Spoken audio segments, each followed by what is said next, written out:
There was a time when DIY wasn't really considered a hobby at all. It was just part of everyday life. People painted their own walls, built custom shelves, and gradually learnt practical skills through repetition and exposure. You didn't need to be an expert. You just started and figured it out as you went along. But somewhere along the way, that relationship with DIY seems to have changed.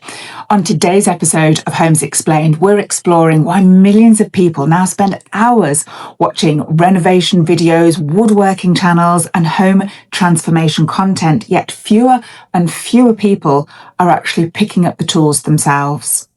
One of the biggest reasons for this is that DIY no longer feels familiar to many people. Previous generations often picked up practical skills simply by being exposed to them. They watched their parents and grandparents building things, fixing things, and working on the house. Tools and home maintenance were just normal, accessible, and part of everyday living.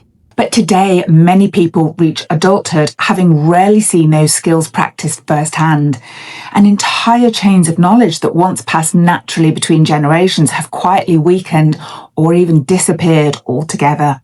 And when something feels unfamiliar, people naturally are hesitant to begin. Many modern homeowners aren't avoiding DIY because they're lazy. They're avoiding it because they just don't have the confidence to start.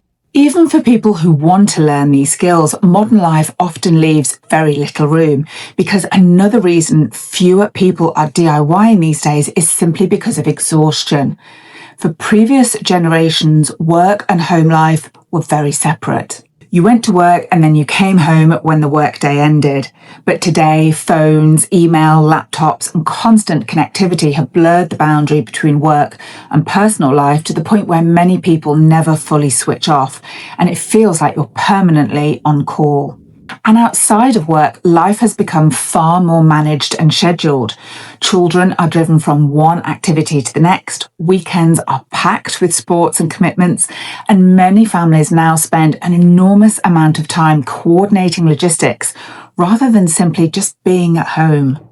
DIY requires an enormous amount of mental energy, patience, and problem solving. And after a long work week, many people just don't have the bandwidth to spend an entire weekend building shelves, repairing drywall, or learning how to tile a bathroom. In many ways, modern life didn't just make people less skilled at DIY, it made people too mentally exhausted to even want to start. But another strange part of all this is that DIY content itself has never been more popular. Now, millions of people spend hours watching woodworking channels, renovation videos, and home transformation content online. In fact, access to knowledge has never been greater. But YouTube has transformed DIY into entertainment. Watching someone else renovate a kitchen or craft custom built-ins creates a small sense of participation without any of the cost, frustration, or the risk. You get the satisfaction of the transformation and the feeling of productivity without actually having to do the work yourself. And sometimes endless tutorials just makes people feel more overwhelmed rather than more confident. Instead of just starting and figuring things out as you go, many people feel like they need to research everything perfectly beforehand. DIY once relied heavily on trial and error, but modern culture increasingly makes people feel like they should already know exactly what they're doing before they even begin. Another major shift is that modern life increasingly rewards convenience over maintenance. Previous generations often repaired things because replacing them was expensive. Furniture, appliances, and household items were expected to last years, even decades, and they were built in ways that allowed them to be repaired. But today, many products are cheaper, more disposable, and not really designed to be repaired at all. Flat pack furniture and engineered materials have changed our relationship with ownership. Not every piece of furniture is an heirloom worthy of restoring, and replacing something has often become faster, easier, and more logical than spending an entire weekend trying to fix it when we don't really know what we're doing, thereby shifting our society from a culture of maintenance to a culture of replacement. There's also been a deeper cultural shift in where people now find identity and accomplishment. For previous generations, practical competence often carried real social value. Garages and workshops weren't just places to fix things, they were sources of pride, independence, and identity. Being someone who could build, repair, or make things with your hands really meant something culturally. But today, much of modern life exists online. People now build careers, friendships, entertainment, and even personal identity through screens. And increasingly, achievement feels digital rather than physical. We replaced creating things ourselves with consuming, curating, and watching instead. And I think the final reason that people are doing much less DIY these days is because the homes themselves have become much harder for the average person to work on. Older homes were often mechanically simpler and easier to understand. You could usually see how things were built, access the systems, and repair individual components. Now, most modern homes rely on engineered materials, smart technology, custom systems, and highly specialised installation methods that can feel intimidating to the average homeowner.